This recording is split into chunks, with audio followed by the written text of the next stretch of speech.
News for Kentucky taxpayers. Starting January 1st, you'll be paying less state income tax. The rate will go down half a percentage point to 3.5%. Addie Miner spent the day getting the facts on the state's ultimate goal. She joins us now in the studio. Addie? That's right, Vicki. The ultimate goal is to get the state income tax down to zero. While we're still several years from that, lawmakers say they're making steady progress in that direction, putting more money in your pocket along the way. We want to let people spend how they want to spend their money and what they want to do with it. According to State Representative Ken Fleming, that was the goal with the passage of House Bill 1. It lowers the state's personal income tax in 2026 from 4% to 3.5%. So looking at a tax structure, how to modify that in order to maintain our revenues, but also put more money back in the pocket. It's a tricky thing to do, but so far we've been pretty good in terms of really having a good plan. Starting in 2022, Kentucky has been able to lower its personal income tax annually by 0.5% if certain requirements are met.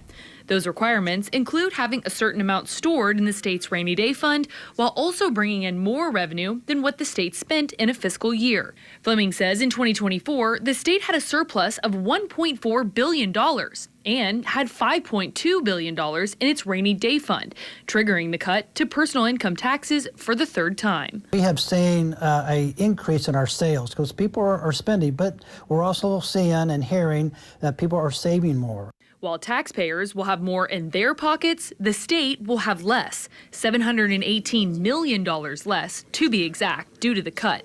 That has many people, including economist Thomas Lambert from the University of Louisville, curious how the state will make up the difference. The sales tax portion is growing, but if you really want to make up that income tax, you're going to have to tax rent, you'll have to tax gasoline more, food, because those are the main three spending categories.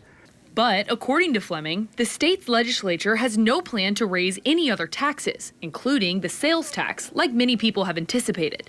Instead, he says it will be generated through spending and attracting more business to the Commonwealth. Putting more money in people's pocket, they're going to spend more, or they'll invest, or they're going to, or save. So that's where that money is going to come through.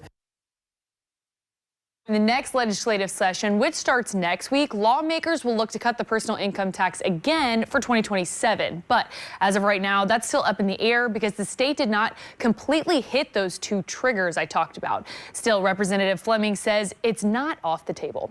Live in studio, I'm Addie Miners, WLKY News.